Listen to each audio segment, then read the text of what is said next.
Hi everyone, welcome to my YouTube channel. My name is Kritika Shekhawat and I am All India Rank 36 through UPSC CDS entry. I am recommended from 21 SSB Bhopal and 3 FSB Gandhinagar. आप सभी को पता है 21 अप्रैल 2024 को CDS का exam होने वाला है। तो जो भी डिफेंस एस्पिरेंट्स हैं जो इस एग्ज़ाम में अपीयर होने वाले हैं और किसी भी रीज़न से अगर वो अपना लास्ट अटेम्प्ट क्लियर नहीं कर पाए हैं तो कुछ चीज़ें हैं जो उन्हें ध्यान रखनी है ताकि इस बार उनका एग्ज़ाम क्लियर हो जाए। सिलेबस वैसे आपको पता होता है बट हम सिलेबस के साथ में कौन सी बुक्स आपको फॉलो करनी चाहिए, कौन से सोर्सेज है जो आप फॉलो कर सकते हैं, वो हम इस वीडियो में डिस्कस करेंगे। सबसे पहले इंग्लिश वाले पेपर की बात करेंगे। आप सभी को पता है कि इसमें 3 पेपर्स होते हैं, इंग्लिश, जीके एंड मैथ। अगर आप तीनों एग्जाम्स अपीयर कर रहे हो इसका मतलब ये है कि आप परमानेंट कमीशन के लिए अप्लाई कर रहे हो। या तो आपको आईएमए जाना है या एएफए जाना है या आईएनए जाना है और ये सिर्फ मेल कैंडिडेट अप्लाई कर सकते हैं। और ये दोनों एग्जाम ओटीए वालों के लिए होते हैं, इसमें मेल प्लस फीमेल दोनों होती है। शॉर्ट सर्विस कमीशन होता है। इंग्लिश हमें पता है कि सीडीएस का कंपैरेटिवली इजी आता है एएफ कैट से। और अगर हर दिन आप 1 घंटा आधा घंटा अपनी इंग्लिश प्रिपरेशन को दें, अगर आप प्रैक्टिस पेपर सॉल्व करें या प्रीवियस ईयर सॉल्व करते हैं तो आप 3 महीने में अपनी इंग्लिश पे अच्छे कमांड ला सकते हैं।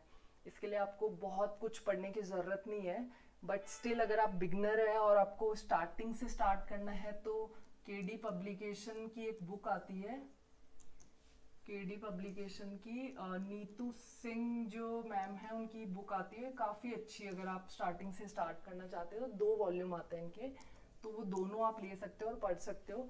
इसके अलावा नॉर्मल लुइस की बुक भी आप फॉलो कर सकते हो वॉकैब वगैरह के लिए। ठीक है, तो ये 2 बुक्स हैं। और अगर आप बुक्स में नहीं जाना चाहते हो, आपको सिर्फ प्रैक्टिस करनी है, आपकी इंग्लिश ठीक ठाक है तो आप सिर्फ प्रीवियस ईयर कीजिए। और कोई भी एग्ज़ाम है, चाहे एसएससी का है चाहे किसी का भी है, उनकी जो इंग्लिश का आपको ये सिलेबस पता है। ये इसमें से जो भी अगर एसएससी में भी पूछा जा रहा है, जो भी सेगमेंट्स वहाँ भी फॉलो हो रहे हैं तो आप वो वाले प्रीवियस ईयर पेपर्स भी सॉल्व कर सकते हो, वहाँ पे भी मॉक टेस्ट दे सकते हो। तो काफ़ी आपके लिए हेल्पफुल होगा। सेकंड जीके की बात करें तो जीके में आपको पता है कि बहुत सारे सब्जेक्ट्स होते हैं। मैं आपको पर्सनली रेकमेंड करूँगी कि आपका जो फोकस है ना वो current affairs, polity, general science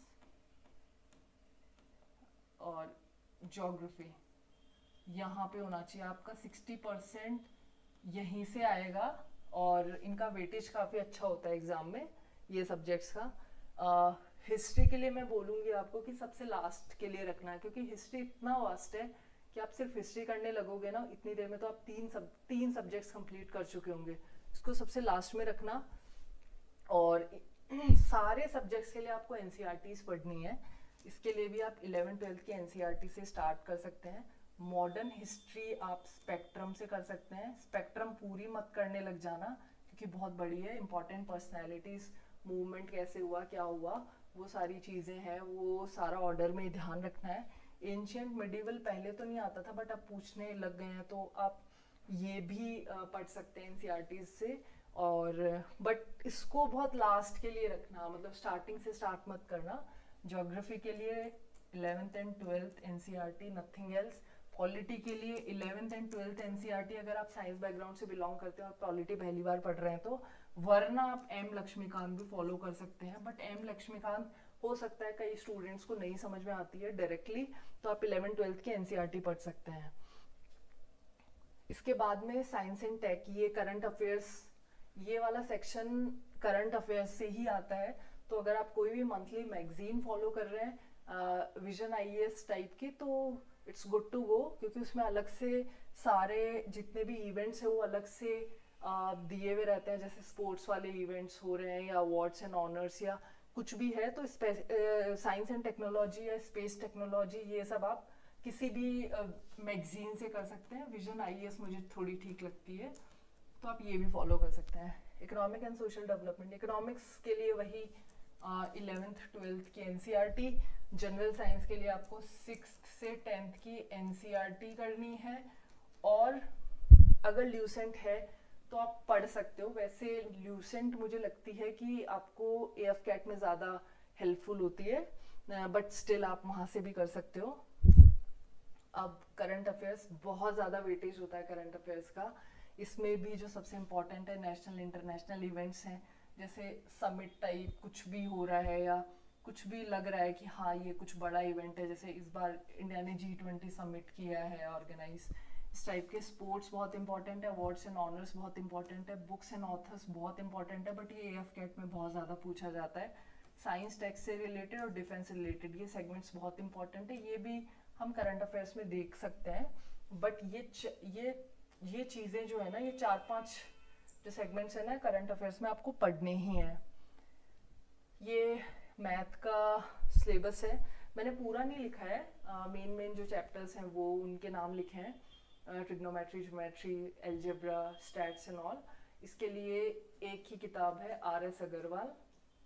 अगर आप पहली बार, मतलब अगर आप नॉन साइंस बैकग्राउंड से बिलोंग करते हो और पहली बार CDS दे रहे हैं, या फिर आपको लगता है कि आपकी मैथ्स उतनी अच्छी नहीं है, तो RS अग्रवाल बहुत अच्छी बुक है।